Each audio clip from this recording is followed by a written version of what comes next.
এখানে বিশৃঙ্খলা হয়েছে ওই মাঠের ভিতরে। তখন এই রাস্তা হয়েছিল না, আজ থেকে প্রায় 18 বছর আগে। আমার চাচতো ভাই মাইনকের ছেলে পেলে কাছতেন 18 শতক জমি কেনে। চাচতো ভাইয়ের নাম হচ্ছে এই ওর নামে কি কাটিয়ে না, ডাক নাম কাটিয়ে। উনি মারা গেছে, আমার ভাই মারা গেছে। ভাইয়ের 3টা ছেলে আছে এবং ওরা জমি কয় বছর দখল করে চাষ করেও খাইছে। খাওয়ার পরে যখন আমলিক সরকার ক্ষমতা আসার পরেই 18 শতক জমি আর দখলে দেয় না, রেজিস্ট্রি করে দেয় না। কারা? এই আজাদ এবং কামাল মাইনকের ছেলে পেলে।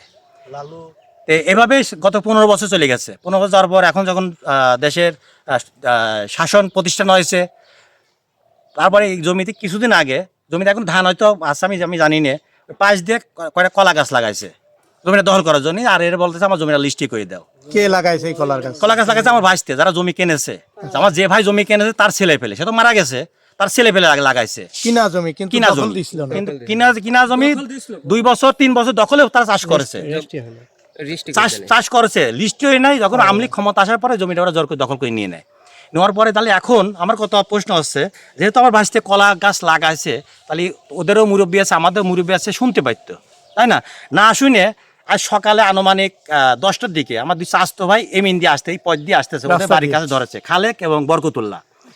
দোকানপাট ছিল, দোকানপাট থেকে বাড়ির দিকে আসতেছে। আমার খালেক ভাই বাড়ি এখানে, যে এরিয়া আছে খালেক ভাই, আমার লোয়া ভাই, এখানে ধরেছে। ধরার পরে ওর নাম জিলানি যে চাচা আছে, সে ভালো কথা বলেছে, এই তোরা চুপ মার, আমি কথা বলতেছি। তাদের কথা শুনে নাই, তারা এর গাড়িতে ধাক্কা মারছে, আমার চাচতো ভাইরও ধাক্কা মারছে। ধাক্কা মারছে পরে বাড়ি পর আরও আছে সালাম, ওরা লাঠি মাটি নিয়ে আসে, ওরা ওখানে চলে আসে। আসার পর আমার ফোন দিয়েছে, তখন আমিও আসলাম, যেহেতু গ্যাঞ্জাম করতে চাচ্ছে তারা, আমি তো দাঁড়া থেকে মার খাতে পারিনি। তখন আমরাও আইসি, আসার পরে ওরা ঘরে গেছে, আমরা আর কিছু বলি নাই, এভাবে পড়ে আছে। সরকারি খাল কি ভরার এখতিয়ার সাধারণ মানুষের আছে? না, হ্যাঁ, আমার প্রশ্ন এইটা, রাস্তা হয়েছে, রাস্তার পর যা জমি আছে পড়ে থাকবে, ওরা পিছন থেকে জমি কিনে খালটা ভরলো কেন? এই খালটা খননের জন্য আপনি চান কিনা? হ্যাঁ, অবশ্যই আমি চাই। কারণ আমাদের মাঠে এখানে অনেক প্রায় 1000 বিঘা জমি আছে, 2 বিল মিলিয়ে পানি নিষ্কাশনের কোনো ব্যবস্থা নাই। ওদিকে সদকি দিয়ে ওরা বাইরে রাখছে। এখানে রাস্তা হয়েছে ইলাপুরি খালতে পানি বাড়ে না গো। এই আমার যে এই মাঠের পানি বাড়ে না, একটাই রাস্তা এই খাল। আমরা অলরেডি চেষ্টা করতেছি, গণপ্রতিনিধির দরখাস্ত করতেছি, সরকারের কাছে আহ্বান করবো যে একটা খাল করে দিক, যাতে এই চাষিরা বাঁচে।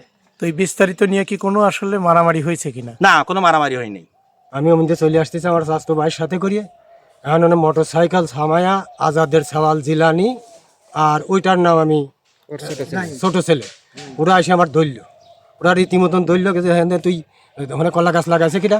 আমি কই যে আমার 22টি লাগাইছে, 22টির জমি 22টি লাগাইছে। তে কইলে যে আপনি কেন লাগালেন কলা গাছ? একই প্রশ্ন করতে, আপনি কেন লাগালেন? আমি বললাম ওই জমি যখন কিনা বেচা হয়েছে, তখন তুই দুনিয়ায় আসিস নাই, তোর বাপ চাচারা গার্জেন আছে, আমরা বসে সেটা সমাধান করবো না, বসে কথাবার্তা কই। আমার তো রাস্তার পর কথাবার্তা হয় না। ও অর্থাৎ আমার সর্তি দিচ্ছে না। তখন ওর চাচা কামাল চলে আসার পরে ওর চাচা কামাল বলতেছে, এই তোরা বাড়ি যাতো হেনতে যা, আমি বসবো না। কিন্তু ওই জিলানি টিলানি ওরা শুনতেছে না, ওরা রীতিমতন আক্রমণ করতেছে, আমার দাহা মারতেছে। কথা বলছিলেন যখন দাহা দুই মারতেছে, সেখানে আমাদের বাড়িরও ছেলে ফেলেরা যায় এখন উপস্থিত। সেখানে আর মোটামুটি কোনো গোলমাল হয় নাই।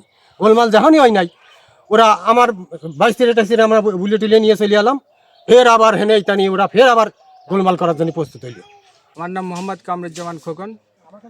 আমি কুষ্টিয়া যাচ্ছিলাম বউর সাথে করে, আমার বাচ্চা ছিল সাথে। আমি ওখানে যা দেখি যে কয়েকজন মিলে এদের অ্যাটাক করেছে।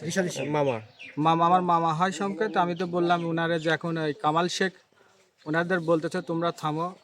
মামা বলতেছে যে আমরা মুরব্বীরা বসে একটা মিমসাল করে এই জমি আজ থেকে 20 থেকে 25 বছর আগে রাখা এই জমিটা ওরা আমলিক সরকার ক্ষমতা থাকালে দখল করে নেয়। মানে জমি রেজিস্ট্রি না করে নিজেরাই দখল করে নিয়ে জমিটা হলে ধরেন যে আপনার চাষাবাদ করে। তো এই সময় যখন বিএনপি ক্ষমতা আসার পরে ওনারা জমিটা সামনে রাস্তার সাথে কলা গাছ লাগানোর পর কেন্দ্র করে এটা নিয়ে অনেক কথা কাটাকাটি হচ্ছে। তো বলে যে আমরা জমিটা যখন কিনেছি আপনারা জমিটা বসে আসেন, মীমাংসা করে এটা রেজিস্ট্রি করে নেই এবং রেজিস্ট্রি করে দেন, আর যেটা একটা মীমাংসা মানে। তো ওই ছেলেটা আর সেই উচ্ছৃঙ্খলা কথাবার্তা বলতেছিল জিনালি এবং নাইম, এবং তার সাথে চলে আসলো স্যার সাব্বির। তা আমি স্যারদের বললাম যে তোমরা একটা চিল্লা না করে একটা মীমাংসা করে বসে মিল ফেলে আমার পর রুখে চলে আসে। আমি তো আসলে যাচ্ছিলাম পথযাত্রী হিসাবে, আমি কুষ্টিয়া সদরে রুগীর সাথে ছিল, কুষ্টিয়া যাচ্ছিলাম। এই মুহূর্তে দেখলাম যে ওনাদের যে ভাব চক করে তার মামার চারদিক থেকে ঘিরে নেয়, আমি ওনাদের সেভ করে যেভাবে নিয়ে আসি, নিয়ে আসার পরে তারপরেও ওনারা দেখলাম বেকি টেকি নিয়ে অনেক কিছু নিয়ে নিজের ঘর নিজে কুপায়া, হ্যাঁ, আরও হলে ধরেন ভিডিও করে এগুলো যখন নিজেরা সবারই একটা বাঁচার একটা তাগিদ থাকে, একটা সেফ। মোহাম্মদ কামাল শেখ, আর নিজের একটা জমির পর তারা কলা গাছ লাগাচ্ছে ওই মাঠের মধ্যে। আমার মাইজান ভাই আচ্ছা, একটা জমির পর কলা গাছ লাগাচ্ছে। মাঝে ভাইয়ের নাম কি? মোহাম্মদ আজাদ শেখ। এইটা আমার মাইজান ভাই ছেলে আবার আম্মা আসে এই ইয়েদের গ্রুপের একজন করছে, আচ্ছা আপনি আমার প্রতি কলা গাছ লাগাবেন কি জন্য? আচ্ছা, বুঝি আমার তে কচ্ছে এইটা নিয়ে দুই কথা কথি এরা ধুম করে লাল ডাল সর্দি মন্দ বাইতে নিয়ে চলে আসে। আচ্ছা ইয়ে অ্যাটাক কারা নামগুলো যদি বলতেন? খালেক শেখ, শুকুর শেখ, কদম, আদম, বরকতুল্লাহ, এরা কি করলো? তারপরে মজনু, খোকন, আরিফ, তারপরে হিলাল, কেদার, এইগুলো নাম বললাম আমি। আর বহুত লোক, এক ছ লোক আছে মোটামুটি ঢাল সরকি সুরা বেহি টেহি নিয়ে আসি আমার বাড়ি অ্যাটাক করলি। আমার সাথে দৌড়ের সাথে গড়ে দরজা দিছি, এরা দরজা হেনেছে, এই যে হেনে মারেছে, এই দেন হেনে মারেছে, ওই বেড়া কুপাছে, ওই বাড়ি বেড়া মেরা কুপায়া আমরা পালি দুটি একটা মার্ডার করে দিত। তা আমরা যখন ঘরে পলাইছি তখন তার আমাদের পাই নাই, এটা করে কুপা আমার বাঘ এক বাঁচতে ছিল, বাঁচতে আমার ফোন নিয়ে আমার ছেলের সাথে সে ফোনটা কাই নিয়ে চলে গেছে, আর তার বেহি ধরে ফোনটা কাই নিয়ে চলে গেছে। কি জন্য মারতে আসছে? আগে থেকে আমার জমি দখল করে গেছে, এটা বলতে গেছে তাই মারতে আসছে। কারা কারা মারছে? মারেছে হাসে গে খালেক, নাইজো, খাজা, হাসে গে সুরাপ, মজ্জব, হিরণ, ওরা মারেছে। হিরণ নাই ভালো হইলে না।